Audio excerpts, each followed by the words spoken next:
shall examine two paintings of the Annunciation done by two different members of the Pre-Raphaelite Brotherhood, PRB for short. Frederick James Shields is on the left and Dante Gabriel Rossetti on the right. The Annunciation is the Christian celebration of the announcement by the angel Gabriel to the Virgin Mary that she would conceive and become the mother of Jesus, the Son of God, marking his incarnation. The Pre-Raphaelite Brotherhood was a group of English painters, poets, and critics founded in 1848 by William Holman Hunt, Dante Gabriel Rossetti, and others. They hoped to reform art by rejecting what it considered the mechanistic approach adopted by artists who succeeded Raphael and Michelangelo, hence the name. What they really hated was the English Royal Academy of Arts, the establishment of their day. Their principles were given by Rossetti in the Four Declarations. 1. To have genuine ideas to express. 2. To study nature attentively so as to know how to express them. 3. To sympathize with what is direct and serious and heartfelt in previous art, to the exclusion of what is conventional and self-parading and learned by rote. And 4. Most indispensable of all, to produce thoroughly good pictures and statues. What they really liked was to dress up themselves and their girlfriends, some of whom were artists themselves, in fancy clothes and paint each other.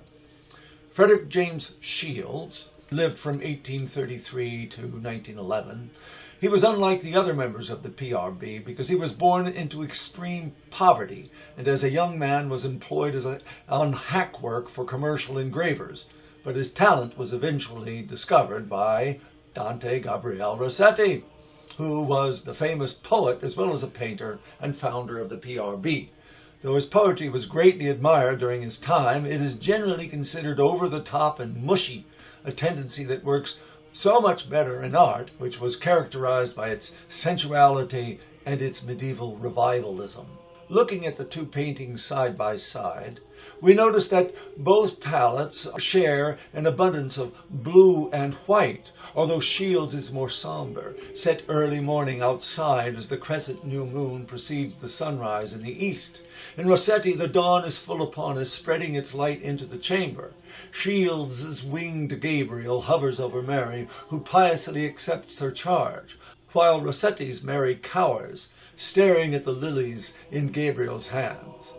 The composition in the two figures differs as well, with Shields' pair grouped like the yin-yang symbol and suggests the eternal unity of male and female, albeit with a male dominant. Rossetti's pair are upright, in a composition characterized by its vertical and horizontal lines, not unlike one of PRB's heroes, the poet and illustrator William Blake, shown here in his creation of Eve. Note the crescent moon over Eve's head, and note how Mary is sometimes referred to as the second Eve. It is worth noting that Rossetti's soft palette departs from his usual lush extremes, as in his Dante's Dream on the day of the death of Beatrice. At the same time, both paintings preserve the preoccupation with the stunners, the wives and girlfriends of the PRB members, whom they shared as models and lovers, although their raging red hair is subdued in these two Annunciations to a more modest auburn. The symbols are mostly conventional, white lilies to symbolize chastity and virtue, the Virgin Mary's purity, and her role of Queen of the Angels. Interestingly, Shields chooses roses, while Rossetti even hides more lilies in the bedpost. In Shields, we find the moon, which represents the Virgin Mary as the reflected glory of God, who is the sun. A final portrait of Rossetti by his Pre-Raphaelite brother William Holman Hunt gives us food for thought, his eyes bulging with the extravagant beauty the PRB boys see and created.